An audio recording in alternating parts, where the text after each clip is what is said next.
Most men switch between feeling alpha or beta depending on the situation they are in, the people they are around, and the thing they are doing. The biggest beta will feel and act like a badass when he is doing something he is good at, like playing video games.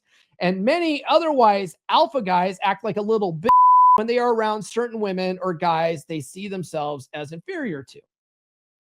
Whether or not you believe in God is real. Oh, you know what? That going back to the video games thing, this great movie that illustrates this is the movie Pixels with Adam Sandler.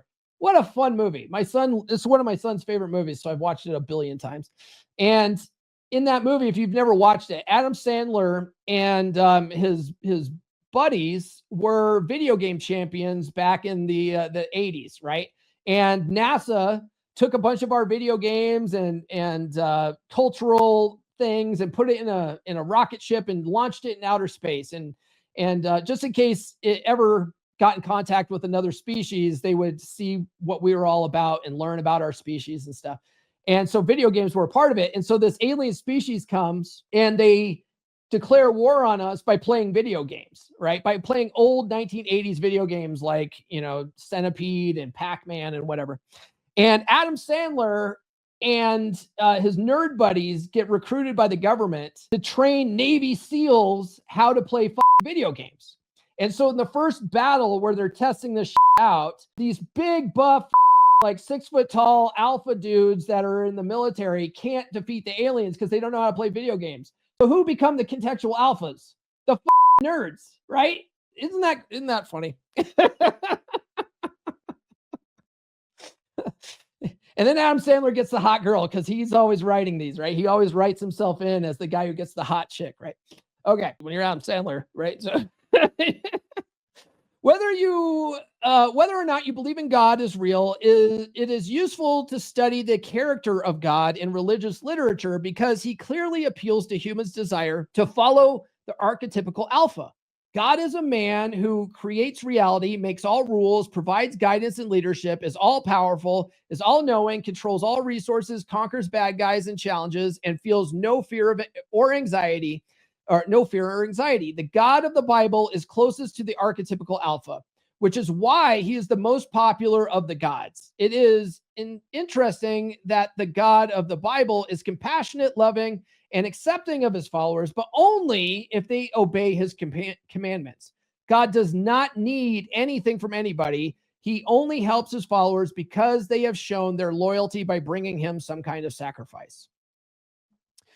Hacking your mind, okay? Because no real man is the archetypical alpha, we must hack our subconscious emotions to feel like the archetypical alpha male or as close as we can. Life is continuous. Life is a continuous stream of challenges, most of which are unprepared for and fail. So we are all prone to beta thoughts and feelings. Therefore, we must fight to prevent our emotions from subconsciously drifting into negativity when we fail or meet a challenge that presents us with uncertainty. Even when you fail, you can't let yourself feel inferior. This is why I always tell you guys to reframe winning and losing. Right? There's no such thing as winning and losing. It's winning or learning, right? Because if you're learning, you're still winning. Okay. It's important. You must hack your mind so you feel consistently alpha in all things you and in all situations, but most importantly, in difficult situations. Fortunately, humans have the ability to intervene in our thoughts, actions, feelings cycle and change it through action. It is almost impossible to change your thoughts and feelings by just thinking. In fact, thinking, reading, and talking about being alpha, but being too afraid to do anything reinforces your subconscious mind's feeling that you are beta.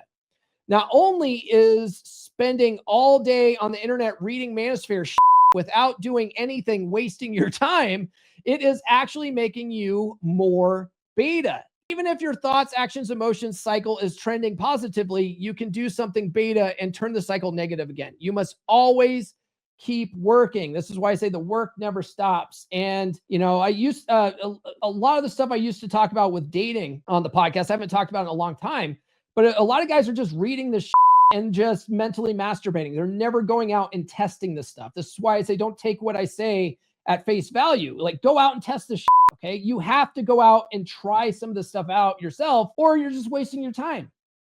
Okay. If the goal of like listening to the podcast or reading my books or taking my courses or whatever is to help you level up and get better with women, then you actually have to go out and start talking to women and test some of this shit out. If you never do that, if you just sit at home and just, make up excuses about why you're just going monk mode, bro, or whatever the fuck, you're just mentally masturbating. Okay. The key to hacking your mind is 1, understanding that the world is governed by rational rules that do not give a fuck about your feelings or anybody else's for that matter. 2, ensuring that your rational mind stays in control as much as possible. And 3, controlling your emotions as much as controlling your emotions. A lot of that stuff too comes down to awareness, right? Just being conscious of what you're thinking and feeling in the moment, and then actively shifting that as needed, right?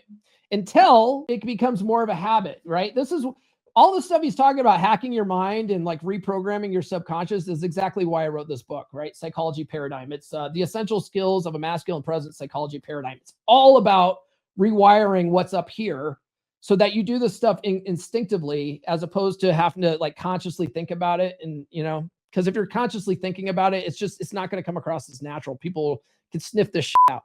Okay. Realizing that the world's governed by rules. Let's see. Realizing that the world is governed by rational rules is incredibly liberating, especially when dealing with women. Most men have no idea what women want, how they feel, or how their minds work. So they essentially see women as infinitely complicated black boxes that flit from emotion to emotion with no rational explanation or guiding purpose. With no rational guidance, these men are reduced to doing whatever they think will get a positive reaction out of women, allowing women incredible power to manipulate them and terrorize their emotions. This is the basis of cliche lines like happy wife, happy life, or the key to a successful marriage is admitting she's always right. But once you educate yourself about the rational principles that govern women's emotions, you can take the lead in the relationship rather than simply reacting to her whims. You can even be a better partner, I hate that word, and more romantic, because you can anticipate what she wants before even knowing what she wants. Each woman is infinitely complicated, but the foundational emotions for all women are the same. This is why we say not all women, but at the same time, yes, all women. Okay. Best of all, when you get rejected, instead of falling into an existential despair of depression and ruined self-esteem, you can analyze your rejection rationally. I was being too needy. I didn't take the lead. She wasn't attracted to me. She wasn't emotionally invested enough to call me back, etc. So long as women are a mystery to you, you must either give up on women or sacrifice your emotions to a slave master you do not understand. Once you understand women's fundamental wiring, women will lose the power to manipulate you. You can still have beautiful, magical, transcendent relationships with women. You just won't be terrified by her emotional whims anymore. Even if you do not understand all the relevant elements of women's psychology, you must have faith that she, like everything else in the universe, is ultimately guided by rational principles. It's funny. Once you study the stuff and you really get into it, and you read some of these books 10 to 15 times, women become increasingly predictable.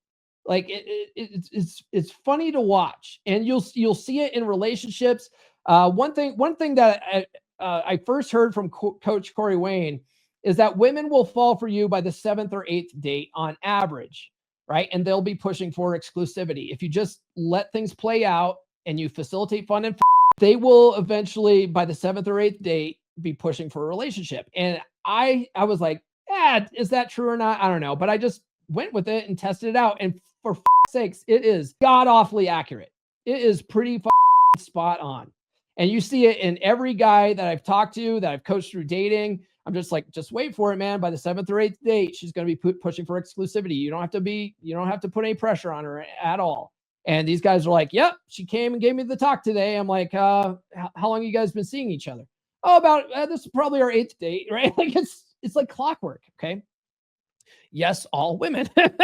New episodes every Monday, Wednesday, and Friday. Subscribe now.